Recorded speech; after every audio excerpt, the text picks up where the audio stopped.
Scouting is still popular.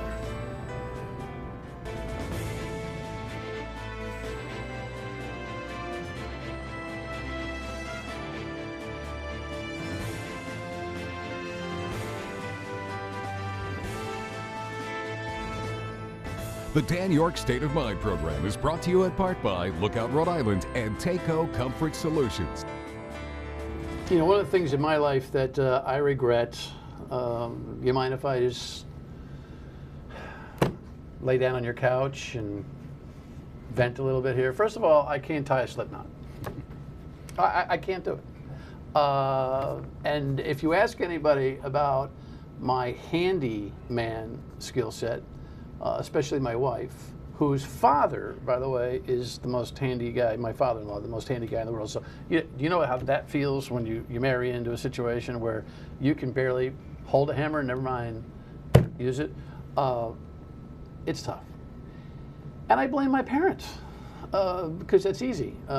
They never sent me to the Boy Scouts.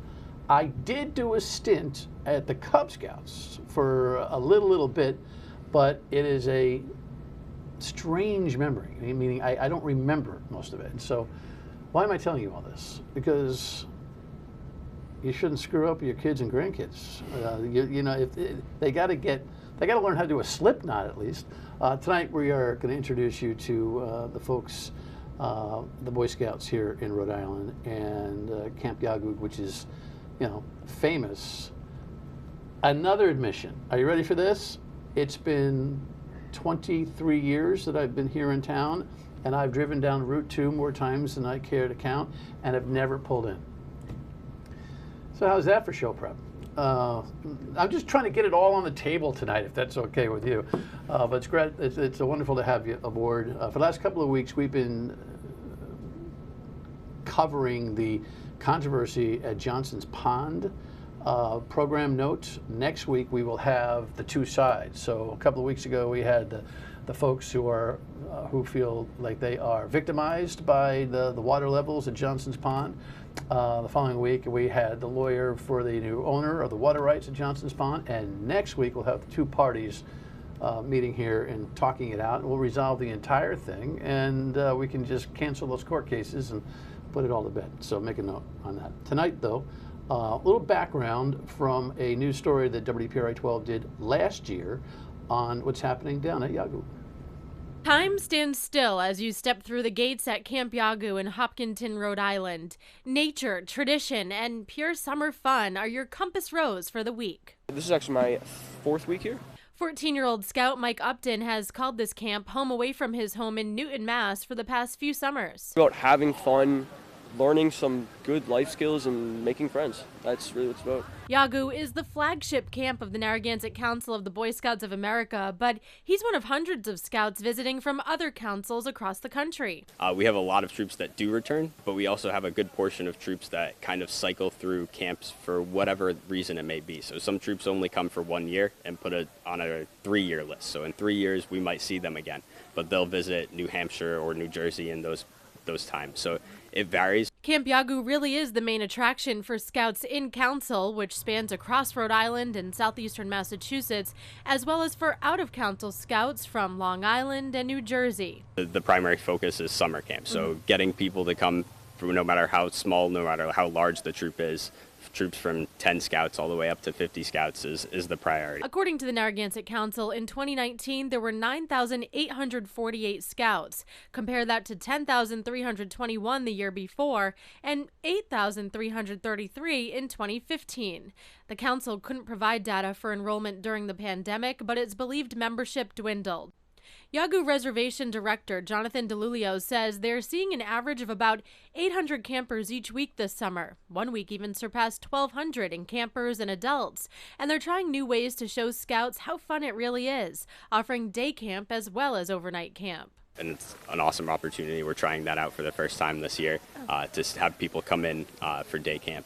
And for the past few years, girls have been welcomed into Scouts. We've grown our girl units over the past couple of years. Last year we were at 33 units, and now we're at 46 girl units. The skills learned in just 1 week at this camp can enhance these Scouts' lives forever, whether it's learning how to swim, survival skills, or making lifelong friends. All right, now here's another admission. I was just told during that package that when I'm driving down Route 2, that's not this. That's the ski area? Right. Yes. You got to go through Hopkinton and Rockville to get to Camp Yawgoog. Man, yeah, I tell you something, that's like not knowing about Dell's Lemonade, coffee milk, wieners, the whole thing. I mean, talk about a failure of Rhode Island ship. Anyway, Tim, welcome. Great to have you. Tim McCandless Thanks, Dan. is the Scout Executive and CEO of the Narragansett Council, and Jonathan DiLuglio is the Yawgoog Reservation Director. All right, here's another one. It's like Quahog or Quahog. Is it, you don't pronounce the G on Yawgoog, even though I think I was doing it? I'm always confused by that too. Why is there a G on the end of the word, but you don't pronounce it? What's going on? That's a good question. In the original Indian name, I believe, it's way back from the Narragansett tribe, and it came from there. All right, so it's Goo. Yawgoog. Yawgoog. Yeah. Anything else I can screw up before we have a conversation about this? It's great to have you. 108 years. Yes. Tell me about the organization's history and livelihood right now. Great. So 108 years at Camp Yawgoog, one of the oldest scout camps in America, one of the largest scout camps in America, right here in the smallest state. And we attract scouts from all over the eastern half of the United States that come to Camp Yawgoog every summer. Narragansett Council is one of the strongest councils in America, based right here in Providence, Rhode Island, which is awesome. And so we have really an amazing tradition of scouting that started with in Rhode Island in 1910, but then in Camp Yawgoog in 1916 is when it all started there with our first summer of camp there. What makes it so profound, competitively versus what is there a competition inside the Boy Scout organization for the best the best regional organizations and the best camps and all that kind of thing? Sure, every camp tries to be special and unique and offer things that are different for scouts. And Camp Yawgoog, because it started so early and had such a strong start at the very beginning and had great leadership for decades with several great individuals, it really established strong traditions at the very beginning that still stand today. And a lot of camps just haven't had that continuity that we've had and building on that for decades now in 108 years. All right. The organization. So what is the camp the central focus of the organization, or is it its premier menu offering? How would you put that in context? It's kind of the keystone experience during the year. So a kid joins Scouts and becomes a part of a scout troop, and they do scouting year round. And they'll have weekly meetings, monthly outdoor activities, campouts, bike hikes, all kinds of activities throughout the year. But it all leads up to a week at summer camp, 8 days, 7 nights at Camp Yawgoog. Okay. From ages 10, and we even started day camp, so a little bit earlier, even sometimes, all the way up to 17. So 10-year-olds to 17-year-olds. And you're running the show. I am. You're running the big organization. Right. And you're running the camp. The summer camp program. Pretty young guy to have that kind of responsibility. Yes. Yeah? Yeah. Are you overwhelmed by it? No, it's something I've Or grown. overwhelmed by your accomplishment, maybe? It's something I've grown into. I started previously as the food service director as a member of the key staff there, but really started in 2012 as a scout staffman, just in the dining hall serving food, but worked my way up and kind of grew into the role. I looked at all the finer details of everything. I graduated from URI in 2018 with a computer science degree, and then again last year with an MBA in business administration. So I've kind of become more prepared and equipped for the role throughout the years. Did those degrees actually add to your expertise to run the camp? Absolutely. This year specifically, we've transitioned into online medical forms. We're one of the few camps across the nation that's doing that for the BSA. And it's onboarding 5,000 to 6,000 people for that process. BSA is? The Boy Scouts of America. Duh. Okay. All right. So you're not so running the camp is not some ad hoc responsibility. It's a professional gig. It's like its own business. Jonathan's responsible for a $3.5 million operating budget for the camp, for 5,000 scouts that are going to spend a week there, for a couple of thousand of volunteer leaders that will come and spend time there, and 200 staff people that are there right now as we speak doing training, getting ready for the first scouts arriving on Sunday. He leads a staff of almost 200 during the summer season, and then staff year round. So he has his MBA. Do you need that to run a scout camp? Well, he's running a business that operates year round. Is the biggest piece of it is in the summer. So you're reporting to Tim as well as our director of camping, Jordan Northup. But yes. And you started as a scout, as a wee kid, right? And so you've been you're an Eagle Scout? I am an Eagle Scout of Troop 2 North Situate. That's a big deal. It is. The Eagle Scout thing is the premier individual accomplishment as a scout, correct? That's right. Still a hot commodity? Absolutely. I mean, still as influentially important within the Scouts as it's ever been? Yeah, absolutely. We had about almost 200 kids achieve Eagle rank last year. But for a scout to do that, like Jonathan or others, it takes 5, 6, 7 years of effort. They don't do it in 6, 8 weeks or coming to camp for a summer or two. It takes 6, 7 years of focus and effort and achieving goals to make it there. And explain, if you had to, in a short answer, when you're hanging around and people say, "Oh, you're an Eagle Scout. What did you have to do to be an Eagle Scout?" What did you have to do? So there's a project that every scout gets to kind of choose and go through an approval process for that. My project was building a 70-foot long, 10-foot tall fence at our local soccer field, repairing and getting rid of the old one and building a new one there. I drive by it still when I go home, and it's still in use today, and it looks awesome and makes me smile every time I go by it. So the projects to become an Eagle Scout have to have an impact in the community? Yes, it actually can't be for scouting. It has to be for the community outside Gotcha. of scouting. And that's the capstone to everything that they work on before that. Right. They have to earn badges in life skills, citizenship, outdoor activities. They have to do leadership positions, progressively bigger leadership positions, take on roles with leadership. Got it. And the community service, several community service projects over a period of a few years before the big project. So when we come back, we'll talk about some of the trends. It seems like it hasn't, kids don't do anything today, but guess what? It seems like the camp is busy and the Scouts are too. Stay with us.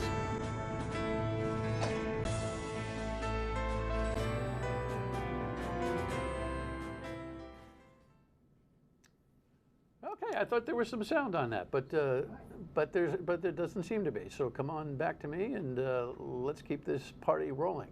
Are we good? Yeah. There we go. Sometimes the video doesn't fire or the audio doesn't fire, but that's a beautiful picture of Camp Yawgoog. Is it still hip to be a scout? Absolutely. Let me ask you this. Honest answer. Was it ever hip to be a scout? Absolutely. Absolutely. I met some of my best friends in scouting and doing scouting activities, going on a camp out. You'll get unique experiences just sitting around a fire, telling stories, listening to people do skits and songs and all of that. It's just a great experience. Well, you've had the Kool-Aid and you like the Kool-Aid. I might be a little biased. And when I say Kool-Aid, I don't mean it to be derogatory. There's your perspective with the young people population. Everyone's on their phones, blah blah blah blah. There's the activity of youth right now I think is over-organized on a sports level.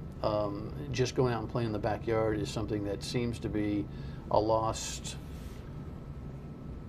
experience for young kids. Except the kids in my yard, behind my backyard. They're going all the time. But we see trends away from things and then they come back, right? The Boy Scouts had a dip, didn't it? Yeah. Yeah. I mean, there's been some controversies. That's not my interest today. The Boy Scouts are in great shape organizationally, right? But what's the trends with young people is, I guess, the question that I have. Sure. So we were experiencing back in the early 2000s through the 2010s some gradual membership was falling off. Mm-hmm. We were able to turn that around before the pandemic, and so we had experienced about 5 years of membership growth. How did you turn it around, and what did you identify to be the reason for the trend? Well, we targeted our marketing better to focus on, we had to reorient that who's the decision maker of what a kid does after school. It's mom, by and large. And so we had to moms were never Boy Scouts. And so we had to refocus and be better at educating moms on what the value of the Scout program is for their child. Moms, not dads. Right. And so dads are part of it too, but moms are oftentimes the decision makers on the after-school programming. Dads who have been scouts, I'm sure, have an influence. Absolutely, absolutely. But families who had not experienced it, moms are making the call. And they were never a Boy Scout, and so we have to educate them better. And so we started doing a better job of that. Now, during COVID, we had a couple of years where we weren't able to communicate through the schools as we normally had been, just because things were shut down. But now we're growing again. 2022 we're growing, 2023 we're growing. We're building back to where we were pre-COVID. So we're really focusing our marketing using social media much more effectively than we ever were before, and the grassroots marketing being at community events. So getting into the game. Yep. You know, it's kind of funny, Tim, when you said, you know, moms are at home, they're making the decisions. I had this little Willie, not a big one, a little Willie go through me like, oh, can you say that anymore? Believe me, every day on the radio, you're now, and even here, you're navigating all of the social, cultural changes that are happening, and you know, should we be pigeonholing, you know, moms at home doing it? But the truth is, by the way, I'm comfortable with your answer. I just went, oh, geez, it's just true. Yeah. Right? Yeah. What are you going to do? It's still, there are soccer moms. I mean, it's a cliche. You have fun with that. Mostly moms are at home and they're making decisions every day for kids after school going, what are you doing with yourself and your time, right? Right. And we're just trying to communicate how the Scout program is super beneficial to a kid as an activity for them that's different than sports and other things like that. It augments that, and it provides that unstructured playtime in the outdoors. Do kids ever come in begrudgingly? Yes. They're like, Mom sent me. Like she said, I had to do something that, you know, with my life, not just for camp. Yeah. By the way, can you go to camp without being a scout? They have to join Scouts first, but they can join and go like right now. We could So you have can them join the Scouts and then go to camp. That's right.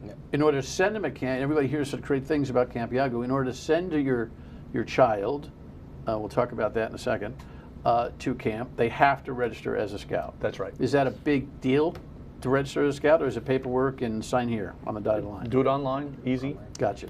But tell me about kids that come not wanting to be there. Yeah, it happens all the time, but it's an experience, and they grow throughout the week. The staff grows throughout the summer, but even 1 week at camp for a scout is an awesome opportunity, because they'll come in and they'll be reluctant, but by the end of the week they've experienced swimming, maybe they've learned how to shoot arrows and that at archery, maybe they've gotten to ride an ATV for the first time. So there's all those opportunities with something fun presented in it, where they're learning and that opportunity to enjoy themselves. Demographics, psychographics, more suburban and rural kids than city kids, or where are the trends? It's all over the place.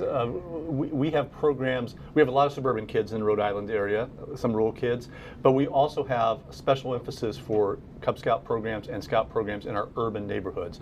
So we actually have staff-run troops and packs in Central Falls, Woonsocket, Pawtucket, because we want every kid. Are those kids making it to camp?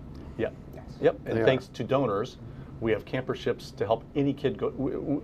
Any kid can go to camp financially, thanks to a lot of generous donors. What does it cost to be a scout for those families who can afford it?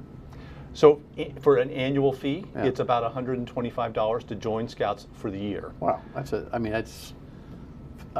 comparative to other organizational stuff, it's a drop in the bucket. Seems. That's to me. right. That's right. That's an equivalent price to many sports for a 6 or 8 week season, and that'll do for the summer or for the whole year. When we come back, there's this other thing.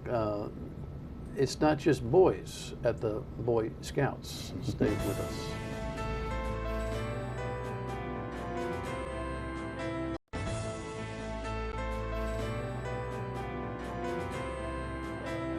Aspect to this. Now, this is not brand new, but it's been an evolving dynamic of the Boy Scouts, and that is that girls can be associated or join the Boy Scouts.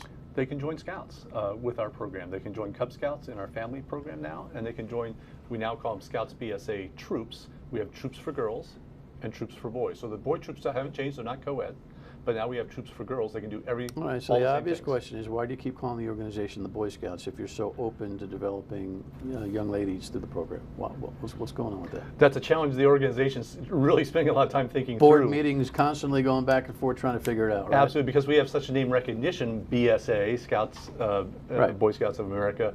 Do you mess with the name recognition that you've had for 108 years, or do you change it? So what we've done at the moment is we've simply changed the name of that one program from Boy Scouts to Scouts BSA. So we have Cub Scouts, Scouts BSA, our other programs. The Girl Scouts don't have boys. Correct. They're going to bump in on you a little bit here. We're going to see like an old football controversy with the AFL and the NFL trying to figure out. Seriously, have you ever? Is there any? I mean, I had the Girl Scout representatives here months ago. I'm not sure why we were doing that. We had some special women's theme. I'm looking at my producer Stacy, but I don't hear anything about that. Yeah. What's the intel on the ground? They're pretty good where they are. As far as I know, I think the Girl Scouts offer an awesome program. It's different than the Scouts BSA program. What is it? What's the difference? I think that the Scouts BSA program, we're super focused on the outdoor and life skills piece of it and using the outdoors as our classroom. I think that's a little bit more so than the other organization. And what we've experienced is families are so busy today. If they've got boys and girls, they want a place where they can go and do Drop them off scouting together. with everyone together. And so I think that's what Time we've management seen. is a thing. Yeah. Yeah. So great options now. So if you've got a daughter, they can be in the Girl Scouts. Can you play Yeah. ball? Can you be in sports and be in the Scouts? I mean, from a time Yeah. management point of view. Absolutely. There's some troops that meet on Tuesdays, and there's other troops in the same community that'll meet other days of the week. So it kind of fits in to whatever the schedule might be, whatever else is going on. All right. Did you guys bring a rope? we did. We need to Yeah, teach you. I should have proffered that. I can't do it. I got 15 seconds. Scouting means what to you? Everything. Scouting's everything. It's my career for the future. It's been the upbringing of my life. So it's everything. All right. Congratulations on your young career and your management, MBA and everything. Tim, good to see you. Great to see you, Dan. Go to the website if you want to contribute to help those inner city kids, right? Appreciate that, yes. All right, you bet. Final word and we can stay with us. The Slipknot thing can't be that hard. I'm going to recommit. It's on my now bucket list to get that skill set accomplished. By the way, if you want to make a contribution to the organization and especially help some of the urban kids, NarragansettBSA.org. Just Google it, NarragansettBSA.org. Again, next week we'll bring the parties together on the Johnson Pond controversy. See you on the radio. Thanks for tuning in. Bye.